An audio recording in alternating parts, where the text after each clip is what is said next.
reprise de 100 665 euros qui seraient reversés à la communauté de communes dans le cadre de cette reprise de réseau.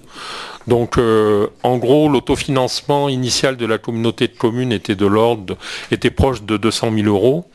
Donc a été réalisé avant 2014 pour les principaux travaux. Donc a été amorti depuis. Pour raccorder ce réseau et pour le mettre en conformité avec les attentes de SFR, il y a un besoin de travaux supplémentaires d'environ 20 000 euros. Donc je pense que la CCB ne fait pas une mauvaise opération en cédant ce réseau à hauteur de 100 665 euros. Donc j'ai fait un résumé, vous avez tout le détail de cette délibération.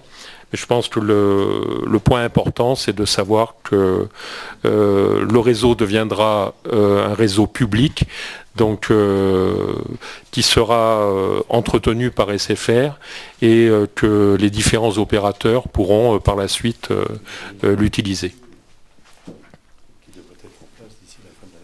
Oui, d'après les promesses, d'ici l'année prochaine, tout le monde devrait avoir accès à la fibre optique. On ne connaît pas les tarifs, c'est la seule inconnue. Oui, monsieur Pétieux. Oui, et j'espère qu'on est rapidement ces connexions à haut débit. Quoi qu'il en soit, monsieur le vice-président, monsieur le président, je ne pense pas que je vous confierai un jour la gestion de mon patrimoine. Parce qu'en 5 ans, un investissement de 1 million d'euros, vous le bradez 100 000 euros. Donc il faut être sérieux quand même avec l'argent public, en sachant que ce réseau, ils vont peut-être pas l'utiliser, ils vont peut-être refaire des fouilles, etc. dans la ville. La mise en œuvre de toutes ces opérations me laisse quand même pantois. Je pense que SFR ne paie pas 100 000 euros pour ne pas utiliser le réseau. Ce sont quand même à la base des financiers et ils ont, à mon avis, bien étudié la situation. Ça leur évite quand même pas mal de travaux dans la traversée de Briançon. Pour ce qui est des fouilles supplémentaires, donc c'est ce qui a été dit dans les différentes réunions publiques, il y a de nombreuses utilisations de fourreaux qui est existant d'Orange, qui vont être utilisés donc pour compléter le réseau au niveau de la fibre. Maintenant, on ne connaît pas leur plan de déploiement. Je ne sais pas s'il y aura d'autres fouilles dans Briançon ou pas. Ça, je ne peux pas me prononcer sur le sujet. Mais ce qui est certain, c'est qu'un réseau de fibre optique qui n'est pas utilisé, il va vieillir, il va se déprécier. Et si on le garde pour nous, il sert très peu. Actuellement, donc, il sert à la communauté de communes, à la ville de Briançon, à EDSB, je crois au casino et à Chantours. Donc voilà, il y a très peu d'utilisateurs. 8 km. Il y a quand même 8 km de réseaux qui ont quand même été mis en place dans Briançon. Fibre. Mais c'est. Vous savez aussi que l'opération en fait n'a coûté à la CCB que 180 000 euros. C'est pas 1 million et quelques, puisqu'il y avait 800 000 euros de subvention. Oui, mais dans le cadre du CRSD, on aurait pu faire autre chose pour en arriver à des conclusions comme ça. Mais c'est marrant parce qu'à l'époque, vous n'avez rien dit. Comment ? Dire à l'époque, Madame Valdener, vous qui aujourd'hui murmurez dans l'oreille de votre voisin. Attendez, vous avez très largement pris des options différentes sur les... Oui, non, mais c'est intéressant de vous entendre, aujourd'hui, alors que vous avez certainement voté ça à l'époque. Je voudrais bien revenir sur cette délibération, puis qu'on voit comment vous avez voté à l'époque. Et aujourd'hui, si on récupère 100 000 et quelques euros, je vous signale qu'au départ, on ne devait rien récupérer. Rien du tout. Voilà. Donc, vous devriez plutôt nous dire merci d'avoir récupéré 100 000 euros. Ah oui, d'avoir perdu 900 000 euros. On n'a rien perdu du tout. Si, monsieur le maire. La situation s'est faite. Non, mais il faut expliquer le SMO les PACA, parce que expliquer parce qu'on voudrait quelque chose de clair de votre part, ça serait parfait pour tout le monde. Non, mais allez-y, reprenez au début écoutez, SMO PACA et on continue. Écoutez, allez-y. c'est dans le compte rendu qu'on a, construit sur le territoire de Briançon pour un montant de 1 8 978 euros, etc. Et Non, puis les biens de retour, 100 000 euros. C'est Donc, l'histoire. Mais non, mais l'histoire. allez-y, l'histoire. Qu'est-ce qui s'est passé entre ce moment où ça a été construit et aujourd'hui? Expliquez-moi la création du SMO PACA THD, expliquez-moi comment les choses se sont faites, et à partir de là, on pourra discuter. Mais là, vous prenez n'importe quoi, et vous faites des cailloux, des choux, et puis vous nous faites la soupe, et puis ça ne veut rien dire. Non, mais pas du tout. Si votre contre-argumentation, elle s'arrête aux choux et aux cailloux, c'est pas étonnant qu'aujourd'hui, on dilapide de l'argent public comme ça.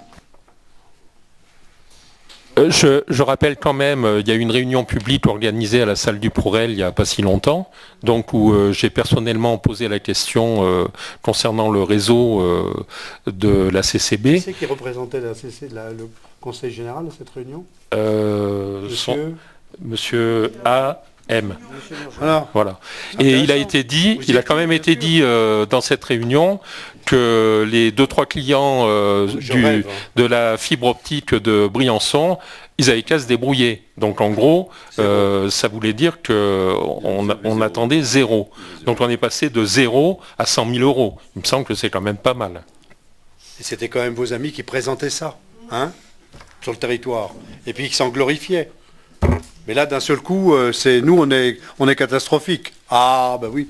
Ah non, mais ce genre d'allégation, monsieur le président, ce genre d'allégation, c'est votre registre, et des tirades de cet acabit-là, c'est de longue. Aujourd'hui, ce qu'attendent l'ensemble des Briançonnais du territoire, d'une part, c'est la fibre chez eux, et d'autre part, ce n'est pas gaspiller l'argent public. Voilà. Mais nous n'avons pas gaspillé l'argent public. Moi, je ne suis pas spécialiste du dossier du département, mais enfin, il me semble quand même que le département, il a investi 200 000 euros dans la fibre. Et je veux dire, il n'a pas à rougir. 200 000 euros dans la fibre? Oui. Mais 200 millions 200 millions. Vous trompez de quelques zéros. Non, mais 200 millions. Oui, non, mais 200 millions. sûr. Oui, non, mais je dirais, il n'a pas à rougir de ce qu'il a investi, contrairement à ce que vous dites. Je vous signale quand même qu'entre le moment où le SMO PACA THD s'est créé et aujourd'hui, il y a eu une perte en ligne de plusieurs millions. Et là, il faudrait peut-être demander à vos amis ce qu'ils sont advenus. Moi, simplement, lors de cette réunion, j'ai posé la question, et toute coïncidence avec d'autres reprises de compétences ou d'autres fins de délégation sur le territoire ne serait que fortuite. J'ai posé la question sur les biens de retour de ce SMO et combien ça avait coûté.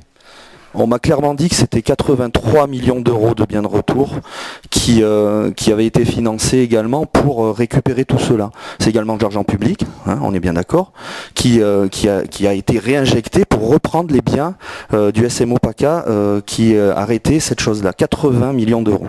Voilà. C'est des chiffres, et ça a été annoncé par les personnes en responsabilité à la fois au niveau du département, mais aussi les techniciens qui étaient là. Après, toute autre chose avec les biens de retour, notamment sur des dossiers chauds à l'heure actuelle, notamment assainissement, 13 millions pour nous, n'est que fortuite, d'accord. Ça, je pense qu'on reviendra sur le sujet plus tard. Oh, oui. Vous inquiétez pas, on reviendra. Bien. Y a-t-il d'autres questions, d'autres interventions? S'il n'y en a pas, je mets la délibération au vote. Quels sont ceux qui sont contre? Contre? Qui s'abstiennent? Tiennent? Non? Non? À l'unanimité, merci.